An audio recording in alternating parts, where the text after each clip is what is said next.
राजकीय करिअरसाठी होत आहे तर नक्कीच दिसतंय, कारण ते जर छोटे झाले तर आम्ही मोठे होऊ. आत्ताच्या घटकेला मला कोणी सांगावं की सुरेश धस अतिशय चांगले सद्ग्रस्त आहेत का संदीप क्षीरसागर सद्ग्रस्त आहेत, ही कोण आहेत माणसं आणि कोणाविरुद्ध बोलतायत. तर कुठेतरी हे सगळं राजकीय ड्रामा चाललं होतं, म्हणूनच मी त्याच्यात बिलकुल भाग घेतला नाही आणि त्याच्या मागे आम्ही ठिय्या आंदोलन केलं. लोकांकडनं सगळे आम्हाला कित्येक लोक येऊन भेटली, प्रत्येकाने आपापले डिटेल्स दिले आणि त्याच्यावर आज जाऊन तपास करून मी येत्या रोज सकाळ दुपार संध्याकाळ आता त्याच्यावर खुलासे करणार.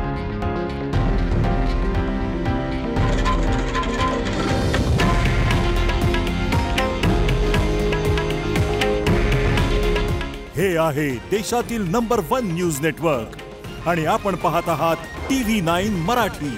काळजी तुमची, हित महाराष्ट्राचं.